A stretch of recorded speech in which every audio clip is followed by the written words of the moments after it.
Bahagyang lumamang si Senadora Grace Poe kay Vice President Jejomar Binay sa survey na kinomisyon ng Magdalo Party List kaugnay sa mga posibleng kandidato sa pagkapangulo sa eleksyon 2016.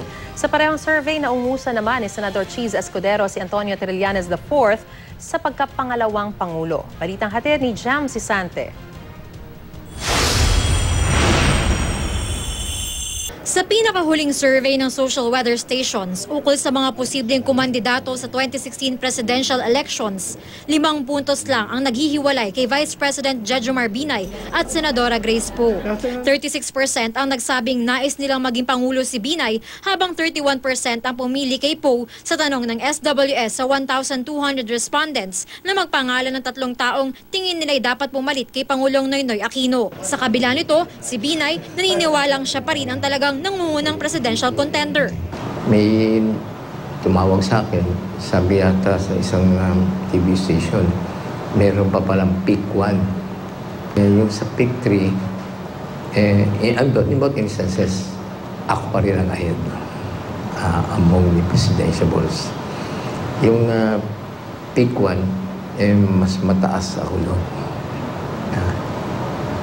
So, but whatever it is, ang yun ang sabi.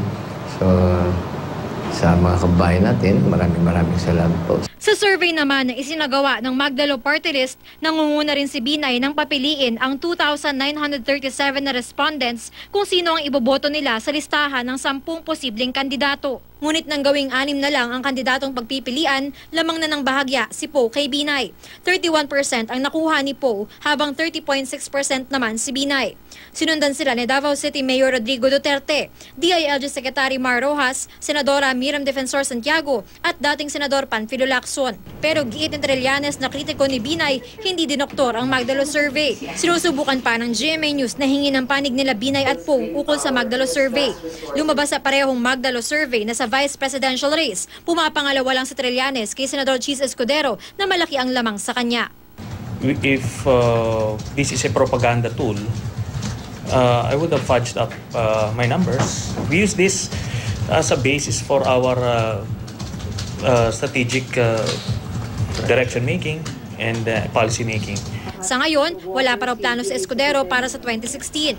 Hindi pa rin doon nila napapag-usapan ng kanyang kaibigang si Poe kung tatakbo sila bilang running mate sa 2016. Kaya nga inimbento ang last day of filing sa October dahil yon ang huling tinakdang panahon para magpasa ang sinuman kaugnay ng pagtakbo o hindi pagtakbo sa darating na eleksyon. Wala akong planong madalian anumang pagpapasa kaugnay niyan. Jam Sisante, GMA News.